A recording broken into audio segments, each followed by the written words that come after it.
Daily science dose में आज मैं आपके लिए लेकर आया हूं यांत्रिकी से ही डोज 4, डोज 1 to 3 आपको प्लेलिस्ट में मिल जाएंगी। फिजिक्स के प्लेलिस्ट में मैंने डेली साइंस डोज, ठीक है, फिजिक्स करके मैं एक प्लेलिस्ट बना रखा हूं, वहां से आपको मिल जाएगी। देखिए मैं आपको क्वेश्चंस को अटेम्प्ट ही नहीं करवाता हूं, क्वेश्चंस को अटेम्प्ट करने का सही तरीका भी आपको बताता हूं, ताकि जब भी आप एग्जाम में अटेम्प्ट करेंगे बिल्कुल कहीं भी कंफ्यूजन क्रिएट हो ही नहीं सकती। ठीक है, तो चलिए शुरू करते हैं। देखते हैं पहला क्वेश्चन क्या है। देखिए पहला क्वेश्चन है त्वरण ज्ञात करने की सही सूत्र क्या है। आपसे पूछा है कि आप जब त्वरण निकालेंगे तो किस सूत्र से निकालेंगे, त्वरण निकालने के सूत्र क्या है, अब बस इतना बता दीजिए। तो देखिए सबसे पहले तो ये समझिए कि आखिर त्वरण बोलते किसको है, त्वरण जो है वो बोलते किसको है। तो त्वरण मतलब ही होता है कि वेग में परिवर्तन की दर, वेग में परिवर्तन की दर को त्वरण बोलेंगे। नहीं समझे, आप इस ढंग से समझिए और समझेंगे, अच्छे ढंग से समझ सकते हैं। जैसे मान लेते कि एक ये ऑब्जेक्ट है, इसका एक स्पीड होगा, ठीक है, इस मतलब ये किसी एक स्पीड से बढ़ रहा है, ठीक है, होगा क्या, मे भी हो सकता है नहीं हो सकता, लेकिन मान लेते कि इसका कोई एक स्पीड है, ठीक है, तो इनर्शियल कोई इसका स्पीड होगा, तो मान लेते वो स्पीड क्या है आपका u। अब एक टाइम के बाद इसका स्पीड में क्या हो गया, चेंजेस आ गया, वो बढ़ के v हो गया, क्या हो गया, v हो गया। तो एक टाइम बाद बढ़ा ना, तो देखिए डेफिनेशन में मैंने आपको क्या बताया कि वेग में परिवर्तन की दर को, वेग में परिवर्तन की दर को, तो देखिए वेग में परिवर्तन क्या हुआ, तो देखिए पहले तो u था, इनर्शियल कितना था, u था, फाइनल कितना हो गया v। तो हम फाइनल से क्या करेंगे, जो फाइनल वेलोसिटी से इनर्शियल वेलोसिटी को हम क्या कर लेंगे, माइनस कर लेंगे, ठीक है। तो ये परिवर्तन आपका निकल गया। अब चूंकि दर बोल रहा है ना, परिवर्तन के दर को, तो दर यानी कि किस टाइम पे चेंज हो रहा है, तो बट्टा में टाइम लिख दिए, तो आपका बना क्या, v माइनस यू, मतलब final minus inertial velocity by T, v minus u by T, यही हो जाएगा आपका फॉर्मूला, राइट फॉर्मूला किसका, त्वरण का, त्वरण निकालने का। तो राइट आंसर आपका यहाँ पर क्या होना चाहिए, आपका होना चाहिए v minus u by t. देखिए किस ऑप्शन में है, तो ये रहा acceleration equal to v minus u by t, जो पहला नंबर ऑप्शन है ये आपका हो जाएगा करेक्ट आंसर। टिक करते हैं, बिल्कुल ये आपका राइट आंसर हो जाएगा। आई होप आपको समझ में आया, फिर भी ना समझ में आए तो देखिए आप कमेंट में लिख सकते हैं। मैं जैसे कि हमेशा बोलता हूँ, नेक्स्ट जब डोज में आपके लिए लेकर आऊँगा वहीं पे उस क्वेश्चन को भी क्लियर कर दूंगा। एक चीज़ मैं आपको यहाँ पर और मेंशन कर देता हूँ कि आपको पता होना चाहिए कि लास्ट ईयर से जो ग्रुप डी के एग्जाम्स होती है या फिर कोई भी एग्जाम्स होते हैं उसमें न्यूमेरिकल्स पूछे जाते हैं। तो इसीलिए मैं जो भी आपको यहाँ पे डेफिनेशन बताऊँ, फॉर्मूलाज वगैरह बताऊँ, उसको प्रूफ करके दिखाऊँ, उसको आप, ठीक है, उस एप्लीकेशंस को याद रखिए और यूज कैसे किया जाता है उसको भी सीखिए, ताकि उससे रिलेटेड कोई भी न्यूमेरिकल सबसे पूछे तो बिल्कुल आप इसको अटेम्प्ट करने को क्या हो, तैयार हो। ठीक है, आगे बढ़ते हैं। देखिए अगला क्वेश्चन है, पदार्थ के संवेग और वेग के अनुपात में कौन सी भौतिक राशि प्राप्त होती है। क्या पूछा आपसे, बहुत ही सिंपल सा क्वेश्चन है लेकिन बहुत ही अच्छा क्वेश्चन है।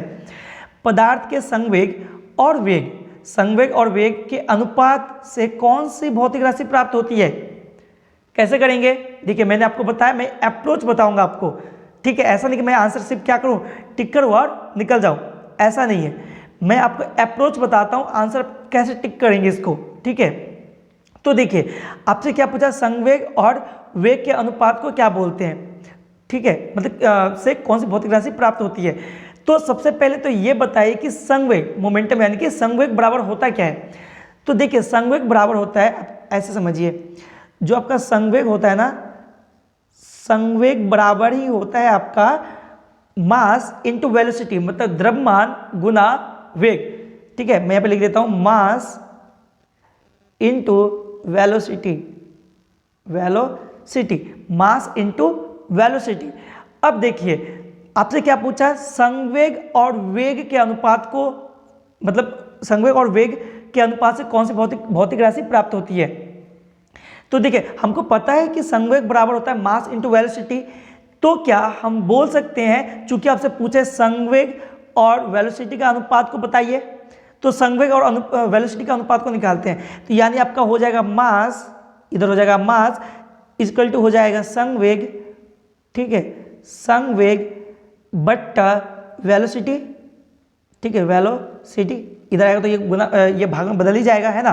तो मास बराबर क्या हो, संवेग बट्टा वेलोसिटी, यानी कि संवेग और वेलोसिटी का जो अनुपात होगा, बट्टा मतलब क्या, रेशियो, तो संवेग और वेलोसिटी का जो अनुपात होगा वो किसका होगा, मास का होगा, यानी द्रव्यमान का होगा। इसका मतलब ये निकला कि संवेग और वेग के अनुपात से हमको क्या मिलेगी, कौन सी भौतिक राशि मिलेगी, तो द्रव्यमान यानी कि मास मिलेगी। देखिए किस ऑप्शन में है, तो द्रव्यमान आपका ये रहा, देखिए ये रहा ऑप्शन, द्रव्यमान जो होगा आपका राइट आंसर यहाँ पे हो जाएगा, है ना, क्योंकि द्रव्यमान जो है वो किसके अनुपात से मिलता है, संवेग और वेग के अनुपात से मिलता है। आगे बढ़ते हैं, आई होप आपको समझ में आया होगा। अगला क्वेश्चन देखिए, क्या बोला, प्लांक के अचर में, क्या बोला कि आपको बताना है कि प्लांक के अचर में किसका आयाम होता है। ठीक है, प्लांक के अचर में किसका आयाम होता है, बहुत ही सिंपल सा क्वेश्चन है, याद रखिए। प्लांक के अचर में कोणीय गति जो होती है ना, ठीक है, वेग बोल सकते हैं, कोणीय गति जो होती है उसी का क्या होता है, आयाम होता है। बस इसको टिक कीजिए, इसमें कुछ करना था ही नहीं, बिल्कुल कोणीय गति जो होगी वो आपकी राइट आंसर हो जाएगी। आगे बढ़ते हैं, अगला क्वेश्चन है, देखिए ये सिंपल सा क्वेश्चन अब आपको मिल रहा है। क्वेश्चन है, आपसे पूछा है कि बताइए कि एक लड़की झूले पर बैठी स्थिति में झूला झूल रही है, उस लड़की के खड़े हो जाने पर दोलन का आवर्तकाल क्या हो जाएगा, ऑब्वियसली घट जाएगा। अगर कोई लड़की समझ लीजिएगा झूला पे क्या हो रही है, बैठी हुई है, अब अचानक से वो अगर खड़ी हो जाएगी, अचानक से वो खड़ी हो जाएगी उस झूले पे, तो क्या हो जाएगा, उसका जो गति है वो कम हो जाएगा, गति तो नहीं, आवर्तकाल जो है वो क्या हो जाएगा, कम हो जाएगा, यानी ये वाला आपका राइट आंसर यहाँ पे हो जाएगा। टिक कीजिए, बिल्कुल सही है। आगे बढ़िए, अगला क्वेश्चन बोल रहा है कि घूर्णन काल एक गोल मेज, मैं क्वेश्चन थोड़ा गलत पड़ गया यहाँ पे। घूर्णन करती एक गोल मेज पर अचानक एक लड़का आकर बैठ जाता है, मेज के कोणीय वेग पर क्या प्रभाव पड़ेगा। बस वैसे क्वेश्चन है, पीछे वाले की तरह, कम जाएगा, क्या होगा, घट जाएगा। ठीक है, तो राइट आंसर आपका ये वाला यहाँ पे हो जाएगा। टिक कीजिए, बिल्कुल सही है। आगे देखिए, अगला क्वेश्चन है कि क्या बोल रहा है, यदि किसी चलती हुई वस्तु के वेग को दोगुना कर दिया जाए तो उसका या उसकी जो गति है वो क्या हो जाएगी, आपको बताना है। ठीक है, देखिए इसको 1/2 mv², ठीक है, जो आपका फॉर्मूला है, ठीक है, उससे भी आप यहाँ पे निकाल सकते हैं। आपसे क्या बोला है कि यदि किसी चलती हुई वस्तु के वेग को दोगुना कर दिया जाए तो उसकी गति क्या हो जाएगी।